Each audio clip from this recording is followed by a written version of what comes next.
Charlie said good night to Mimi and watched her walk down the fence top towards her home. Before jumping down, she turned and looked back and smiled at Charlie.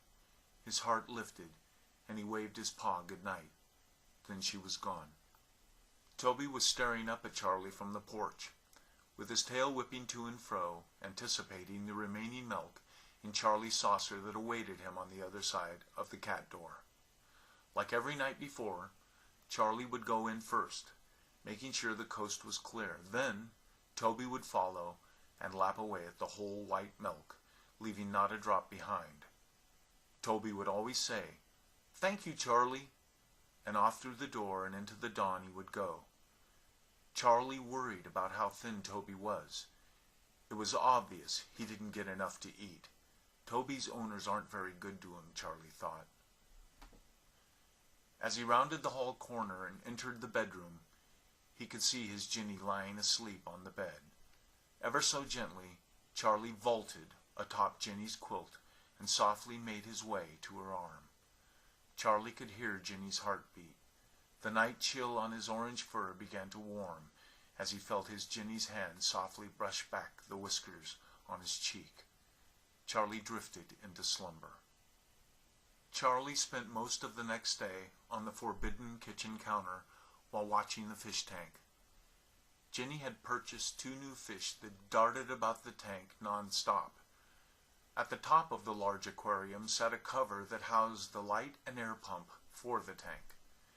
Charlie discovered a small opening in the cover that allowed him to reach his paw through and splash at the water. Each time he would cup at the water with his paw, the fish would scurry to the opposite side of the tank. This amazed Charlie. Only when he heard the brakes of the yellow school bus did he jump from the counter and run to the front door. The rest of the day would be spent napping on Ginny's lap as she did her homework. Then Charlie would lay on the grass underneath the oak tree in the front of the yard and watch as Ginny rode her bike up and down the sidewalk. At dinner, Charlie would climb onto Ginny's lap and hide beneath the tablecloth. Ginny would sneak tidbits to her Charlie. They were like peas in a pod. They loved each other. Ginny never forgot the day she pled and pled with her mother, tears streaming down her face, to keep the injured kitten. She promised to take care of it and love it forever. That was a promise she intended to keep. Charlie had overslept. He could hear Ginny was fast asleep by her breathing. All that splashing and fish-watching throughout the day had worn him out. Charlie lifted to his paws and dropped to the cold floor. As he rounded the hall corner and entered the kitchen, he could see his half-full saucer of milk. Charlie could tell that the weather was changing and getting colder as he stepped through the cat door and into the night. He boosted his thick cat frame to the fence top with a running leap. Charlie had pep in his step, knowing he was running late to see his friends. His nose moistened at the biting, brisk wind. As he rounded the last corner, Charlie noticed that there was only one silhouette atop the fence at the Pomeranian's yard. It was Mimi. Charlie had never been late before. He had always taken pride in being there before Mimi had arrived. Charlie didn't like Mimi out at night alone. Toby and he had agreed that one of them should always be around to protect her at night. Here she was alone on a cold night. Charlie was embarrassed. "Where is Toby?" Charlie asked. Mimi said that she did not know. She had not seen him all evening. This concerned Charlie deeply. Never before, in his memory, had they not met on the Pomeranian's fence at night. Even though Charlie may not remember exactly when he met Toby, he knows Toby has always been there. Just then, Toby noticed that the Pomeranian was scratching feverishly at the ground next to the closed shelter door. The rhythm of the panting and the clawing paws had caught his attention. Odd, Charlie thought, that the Pomeranian paid Mimi and he no interest. Normally the dog would be popping to and fro beneath them, fruitlessly yapping away. Instead, the dog is focusing diligently on the... Charlie's eyes widened. He lowered his head and stared at the Pomeranian. Only one other time in his life did Charlie remember feeling like this, and that was the day his tail was broken, bitten badly by that dog. As Charlie gained control over his fear, the intense realization of what was occurring began to sink in. When Charlie told Mimi what he had thought had happened, Mimi began to cry. Charlie told Mimi that last night, after having milk at Charlie's, Toby probably went back to the open shelter door and went in. Maybe Toby fell asleep, or maybe the burly owner closed the door, not knowing Toby was in there. Either way, Charlie was scared. Without food or water, Toby wouldn't last long in there. Charlie had to know if it was true. He filled his lungs full and let out the loudest meow he had ever mustered. Charlie's voice filled the yard. The Pomeranian stopped digging, looked up and stared at Charlie with dismay. Suddenly, a faint cry came from below the door. Toby had heard Charlie. The Pomeranian began to bark, Mimi began to sob, and Charlie tried desperately to think. Charlie was scared. His best friend was trapped with no way out. An enormous sense of hopelessness overwhelmed him. Charlie realized he could not stand by and let Toby perish in that dark cellar. Mimi was crying heavily. The Pomeranian was now barking wildly. Suddenly, the back door to the house opened, and out popped the burly owner.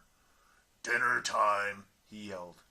Reluctantly, the Pomeranian turned and scurried off and into the doggy door to devour a meal. Charlie knew it wouldn't be long before the dog would return, so if he was going to act, now would have to be the time. "No, Charlie, you can't go down there. That dog will bite you. Please don't go," Mimi begged. The fur beneath her eyes was matted with tears. She knew that Pomeranian had been the one that had bitten Charlie's tail and left it crooked. She had grown very fond of Charlie and was now scared for him. Charlie took a deep breath and knew what he had to do.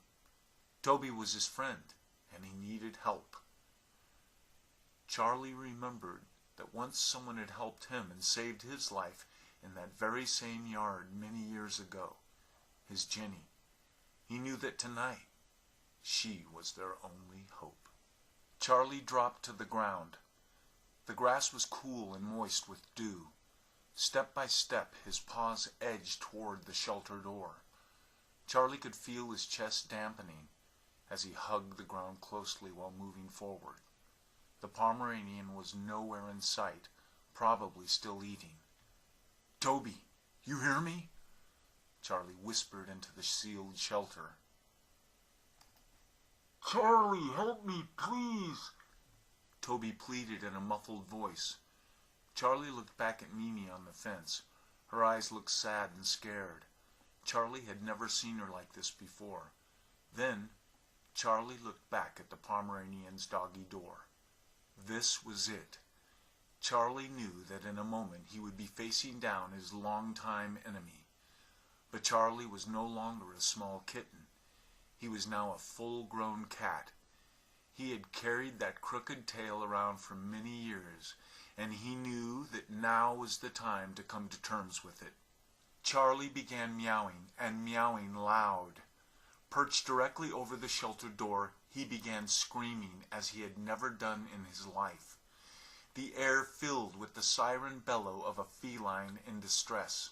Over and over Charlie wailed, his eyes fixated on the Pomeranian's doggy door. Mimi watched from the fence. Her pretty jaw dropped open in awe. From the neighborhood houses surrounding the yard, lights in bedrooms began to turn on. Windows began to open, with curious heads popping out to see what the ruckus was about. Then the doggy door opened. Charlie stood up, turned sideways, and every hair on his body stood at attention. His orange visible size doubled in stature. Charlie's deep baritone growl and subsequent hiss halted the now charging and barking Pomeranian in his tracks. Less than 3 feet between them now, Charlie stood face to face with his lifelong enemy. Charlie wasn't giving an inch and stood his ground. It had become very apparent to the Pomeranian that Charlie had grown up.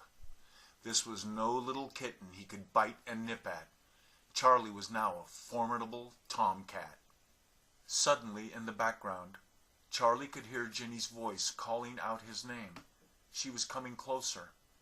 Charlie's heart was in his throat with happiness. Then the burly man came running out of the back door of his home.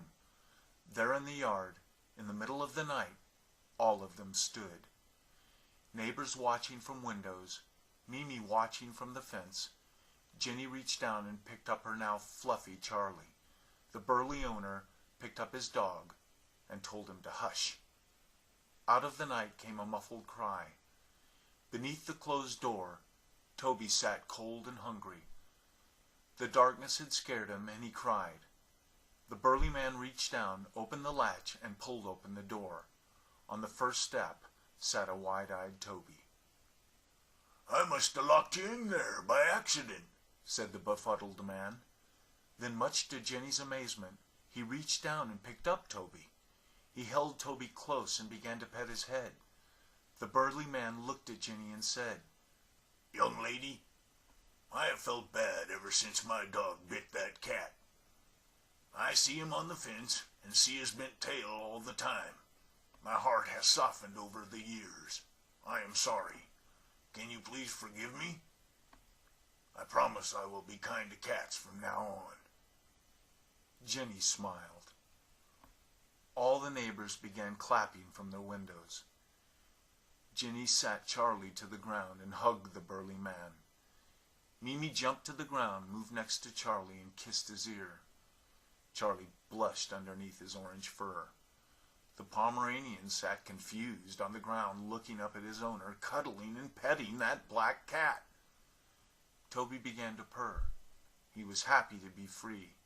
They were all back again, where it had all began. Long ago, 2 baby kittens had been set astray.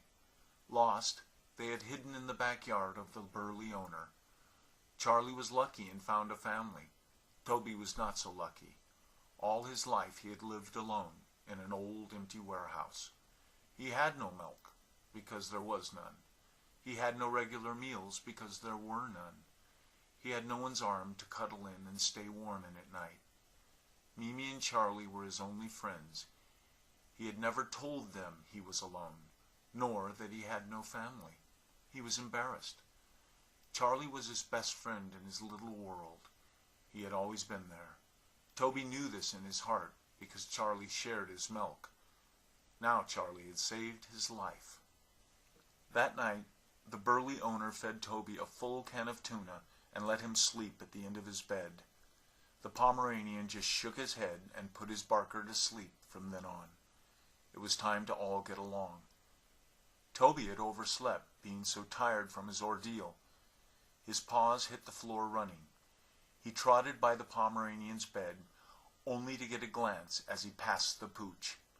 As he exited the doggy, now doggy/cat door, he could see 2 silhouettes on the fence in the darkness. Charlie and Mimi watched as Toby made his way across the yard. With effortless grace, Toby was up and next to them. "Thank you, Charlie. You've always been a good friend to me." With that, Toby moved forward and rubbed the soft fur on his cheek to Charlie's neck, as cats do. "Yes, that Charlie is sure something else," Mimi said, with softness in her voice. "He is my hero." Underneath his orange fur, Charlie's face blushed red, his tail gently whipping to and fro. The end.